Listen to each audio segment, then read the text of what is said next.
Et bonjour tout le monde, je suis ravi de vous retrouver pour une nouvelle recette sucrée cette fois-ci. On va faire un classique de la gastronomie française, l'île flottante. Alors vous allez voir que c'est pas si compliqué que ça se fait vraiment bien. On va commencer tout de suite avec la crème anglaise. Alors pour cela il vous faut un demi-litre de lait qu'on va mettre à chauffer dans une casserole.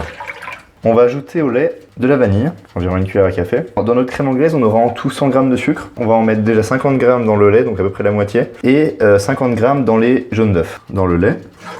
En attendant, on va préparer les jaunes d'œufs, donc il faut séparer les blancs des œufs. Les blancs serviront à faire les blancs en neige.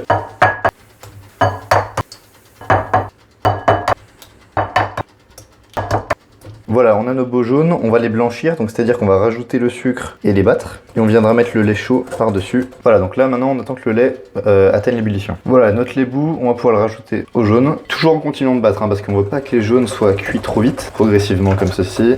On va pouvoir tout mettre. On continue à bien mélanger et ensuite on va le remettre sur le feu. On le remet et on continue à remuer. Et donc là il faut cuire, donc c'est un peu à l'œil nu, c'est dès qu'on voit un peu de fumée, et ben on va pouvoir débarrasser. Et ensuite on va laisser reposer ça au frigo. Elle commence à avoir une texture sympa. On attend qu'elle refroidisse un peu et ensuite on va pouvoir la mettre au frigo. Alors on va maintenant s'occuper des blancs en neige. Donc le sucre, il y en a 50 g. On va me le rajouter en 2 fois. Donc à première vitesse. Alors vous voyez là ça commence à faire pas mal de mousse. On va commencer par mettre la première moitié de sucre et on y retourne.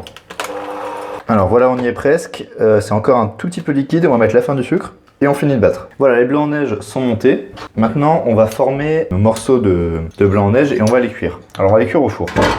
On préchauffe le four à 165 degrés en chaleur tournante. Et au niveau des blancs, on va prendre 2 cuillères à soupe comme ça. On va former en fait des morceaux directement sur la plaque de cuisson.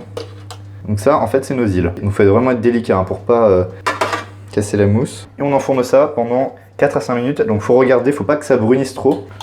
On va les transvaser sur une assiette et on fout ça au réfrigérateur.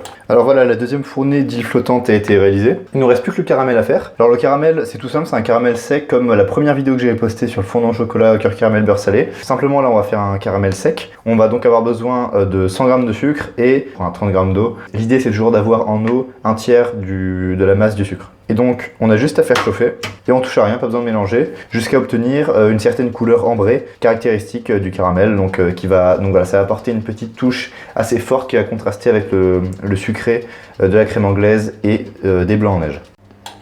Alors voilà, dernière ligne droite, maintenant on va monter l'île flottante. Alors donc le caramel, donc il a fini de cuire, donc on commence avec notre crème anglaise, on en met dans le fond, on prend notre île, et voilà, le dessert est prêt. Donc j'espère que cette vidéo vous aura plu, que vous allez vous régaler, et je vous retrouve la semaine prochaine pour une nouvelle vidéo.